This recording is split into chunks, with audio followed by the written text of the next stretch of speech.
New analysis of U.S. Census data reveals a gaping wealth gap between whites and people of color. According to the Pew Research Center, the economic crisis has essentially wiped out much of the economic progress made by people of color over the past 20 years, resulting in lopsided wealth ratios that are the largest since the government began publishing such data a quarter century ago. Household wealth is the sum total of one's assets, such as your house, car savings, and stocks, minus the sum of your debts, such as the mortgage on your house, your car loans, or credit card debt. It is different from household income, which measures your annual wages and other earned income.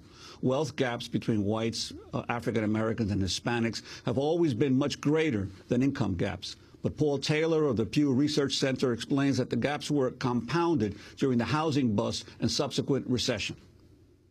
Look at a before and after set of snapshots from 2005 to 2009. In 2005, the wealth gap ratios were roughly 10 to 1, and they doubled to 20 to 1. So they were already big, and they got even bigger. So what happened? The main driver of these disparate impacts was the housing market.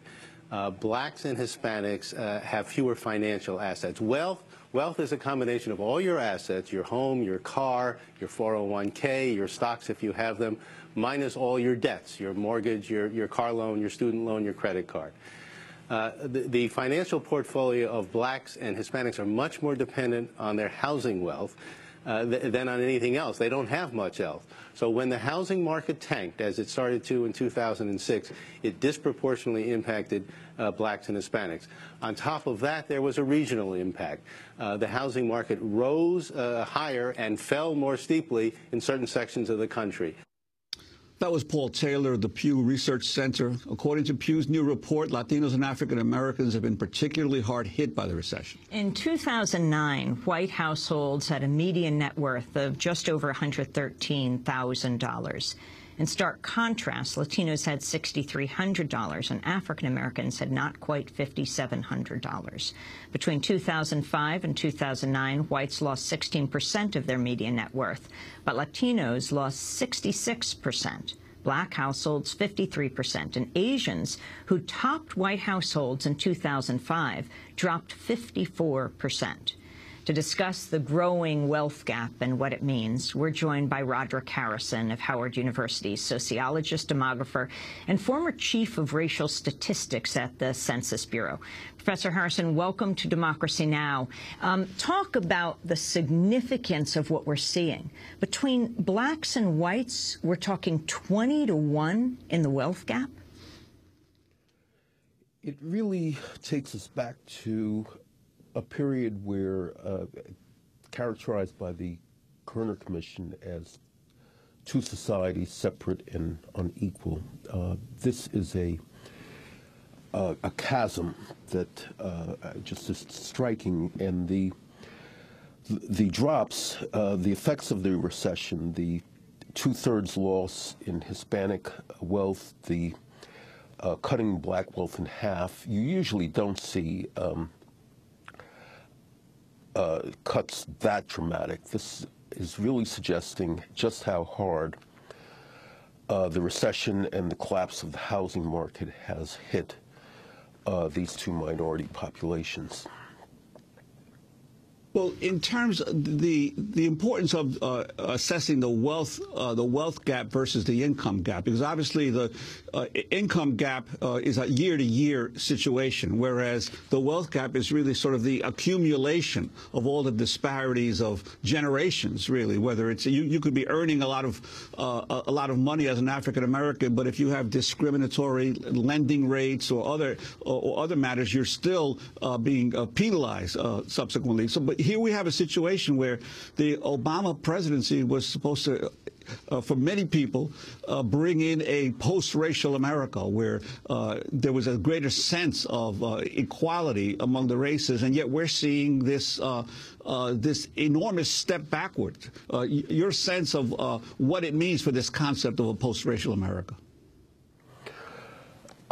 It means that clearly any hopes or aspirations, particularly based solely on Obama's election, that we had reached some kind of post-racial state, were close to delusional. The socioeconomic realities have not changed on the ground, and this report is pointing to just how much the socioeconomic inequalities have been exacerbated by the recession and the poor economy. It has hit, as it historically does, lower income minorities, less educated populations much more heavily than others. And this report is showing very graphically the consequences of this.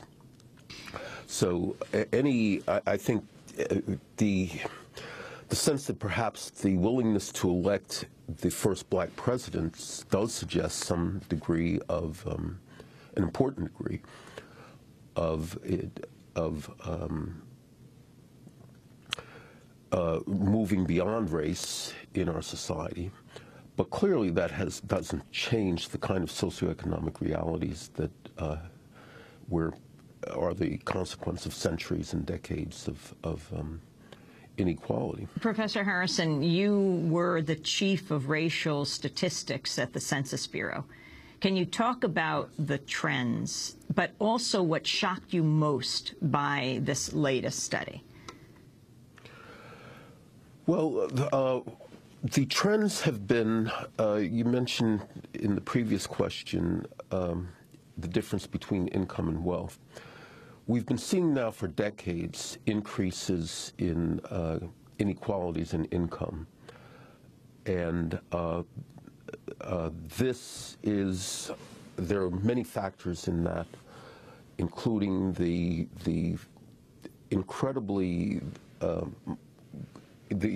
increases in the ratio of the incomes of executives and managers to workers within firms. But also, some of it is driven by the growth of the very good incomes of families with 2 college-educated workers, and the stagnation of wages amongst males, and very slow growth amongst females, and very slow growth amongst people with less than a college education.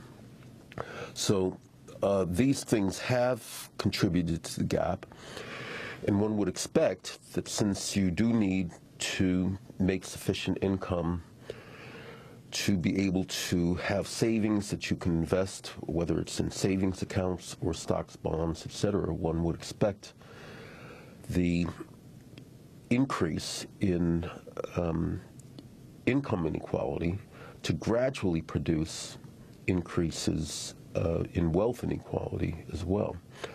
But clearly the recession has just in a few short years thrown us into a truly different world. The black and Hispanic income levels you mentioned, you wiped out 20 years of gains. They're back to where they were in 1993, approximately.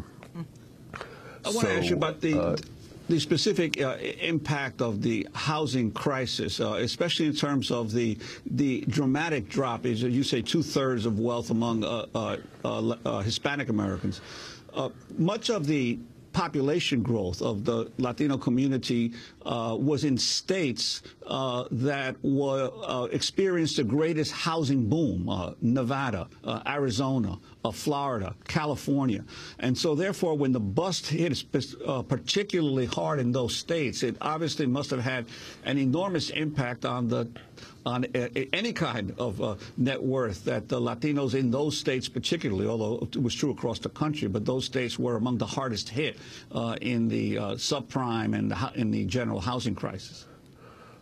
You're exactly correct. These were very hot real estate markets, very rapid expansions of population and of housing values.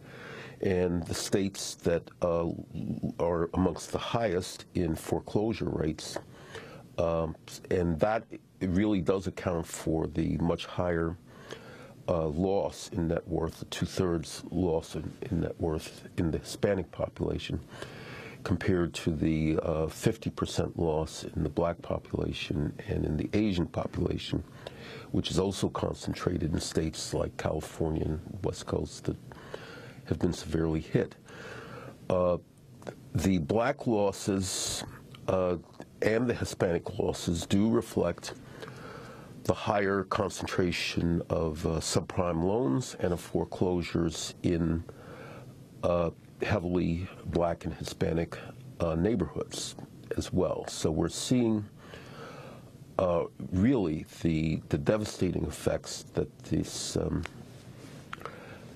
that the collapse of the housing markets and the very causes of it, the subprime loans, is now having, and these consequences will be with us for decades to come. Roderick Harrison, maybe you could comment on how this fits into that issue of housing. The U.S. Department of Justice is investigating allegations that Wells Fargo discriminated against African-American borrowers.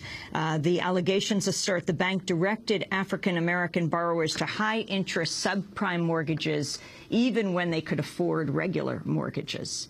How does that play into this trend?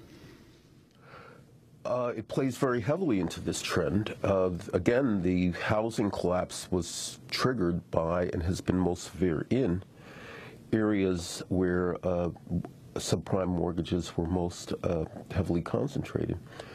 And it is true, this is the most recent investigation, but over the past several years, there have been others that do seem to indicate that not only Wells Fargo, but other major banks and mortgage brokers, in a sense, preyed on the black population, steering them into the subprime mortgages that were more profitable, higher interest rates, less favorable conditions to the banks and to brokers, even amongst those who were qualified.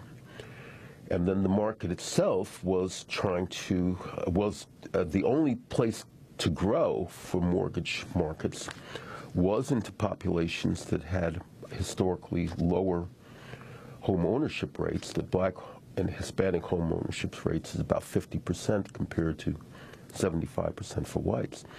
So much of the past decade or two, the only growth market for banks and mortgages was into the minority and lower income populations. So we're seeing now the effects of those discriminatory practices and the efforts to extend home ownership, perhaps laudable efforts, and looked laudable at the time, into segments of the population that for whom it was a stretch.